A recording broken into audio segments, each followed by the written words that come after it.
ଯଥାर्थତା ଅଛି ମୁଁ ଅନୁରୋଧ କରି କହିବା ପାଇଁ ଚାହେଁ ଯେ ଆବଶ୍ୟକତା ଦୃଷ୍ଟିରୁ ଏବଂ କେନ୍ଦ୍ରାପଡ଼ାର ଏକ ସ୍ୱାଭିମାନର ପ୍ରସଙ୍ଗ ହୋଇଥିବାରୁ ମାନ୍ୟବର ମନ୍ତ୍ରୀ ଏବଂ ସରକାର କାଳ ବିଳମ୍ବ ନ କରି କେନ୍ଦ୍ରାପଡ଼ା ପ୍ରତି ଉଚିତ ବିଚାର କରନ୍ତୁ ଏବଂ ଦେଇଥିବା ପ୍ରତିଶ୍ରୁତି ତୁରନ୍ତ କାର୍ଯ୍ୟକାରୀ କରିବା ପାଇଁ ନିଷ୍ପତ୍ତି। ବାଚସ୍ପତି ମହୋଦୟା ଧନ୍ୟବାଦ ଆପଣଙ୍କୁ ସୁଯୋଗ ଦେଇଥିବାରୁ। କେନ୍ଦ୍ରାପଡ଼ା ସ୍ୱୟଂଶାସିତ ମହାବିଦ୍ୟାଳୟକୁ ଏକ ବିଶ୍ୱବିଦ୍ୟାଳୟ ପରିଣତ କରିବା ପାଇଁ ମୁଁ ନିରବଚ୍ଛିନ୍ନ ଭାବରେ ଏହି ବିଧାନସଭାର ପ୍ରତ୍ୟେକ ଅଧିବେଶନରେ ପ୍ରଶ୍ନ କରୁଛି ଏବଂ ସରକାରଙ୍କ ଦୃଷ୍ଟି ଆକର୍ଷଣ କରୁଛି ଏ ଶୂନ୍ୟକାଳର ସୁଯୋଗ ନେଇ। ଆଜି ପୁନର୍ବାର ତାକୁ ଉତ୍ଥାପନ କରିବାକୁ ବାଧ୍ୟ ହେଉଛି କାରଣ ଏପର୍ଯ୍ୟନ୍ତ ସରକାରଙ୍କ ନିଷ୍ପତ୍ତି ଘୋଷିତ ହୋଇନାହିଁ।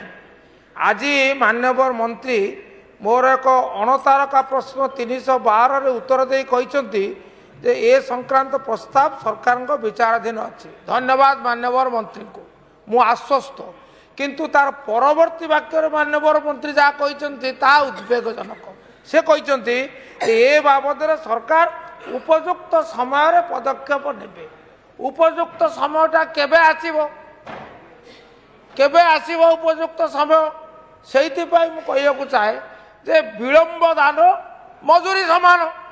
ଆପଣ ଯଦି ନିଷ୍ପତ୍ତି ନେଇଛନ୍ତି ବିଚାର କରୁଛନ୍ତି ସେ ନିଷ୍ପତ୍ତିକୁ କାର୍ଯ୍ୟକାରୀ କରିବାଟା ଜରୁରୀ ଏବଂ ଏ ସଂକ୍ରାନ୍ତରେ ଯୋଡ଼ିଏ କଥା ଅନ୍ତତଃ ଉଲ୍ଲେଖ କରିବା ପରିଧାନ ଯୋଗ୍ୟ ବୋଲି ବିବେଚନା କରି କହିବା ପାଇଁ ଚାହେଁ ଯେ ଯେତେବେଳେ ନଲେଜ କମିଶନ 2005 ମସିହାରେ ପ୍ରତିଷ୍ଠା ହୋଇଥିଲା ସେତେବେଳେ ସେ ସାରା ଭାରତ ବର୍ଷରେ ବିଶ୍ୱବିଦ୍ୟାଳୟ ସଂଖ୍ୟା 1500କୁ ବୃଦ୍ଧି କରିବାକୁ କହିଥିଲା 2015 ସୁଦ୍ଧା।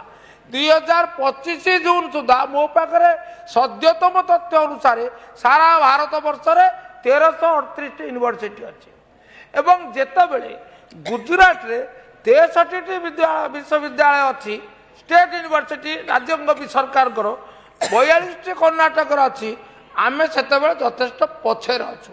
ସେହି ଦୃଷ୍ଟିରୁ ବିଶ୍ୱବିଦ୍ୟାଳୟ ସୃଷ୍ଟି କରିବା ନୂଆ ଉପସ୍ଥାପନ କରିବାଟା ଜରୁରୀ। କେନ୍ଦ୍ରାପଡ଼ା କଥାଟା କାହିଁକି ବିଶେଷ ଭାବରେ ଯଥାର୍ଥତା ବହନ କରୁଛି? ପ୍ରଥମ କଥା ହେଲା ଇଏ ହେଉଛି ସାରା ରାଜ୍ୟର ସର୍ବବୃହତ ବେସରକାରୀ ମହାବିଦ୍ୟାଳୟ ଯେଉଁଥିରେ ଛାତ୍ରଛାତ୍ରୀଙ୍କ ସଂଖ୍ୟା 7300ରୁ ଉର୍ଦ୍ଧ୍ୱ। ଦ୍ୱିତୀୟ କଥା ହେଉଛି ଏଥିରେ 15ଟି ବିଭାଗରେ ସ୍ନାତକୋତ୍ତର ଶିକ୍ଷା ପ୍ରଦାନ ବ୍ୟବସ୍ଥା ଅଛି। ତୃତୀୟରେ ଇଏ ଜିଲ୍ଲା ସଦର ମହକୁମାରେ ଅବସ୍ଥିତ।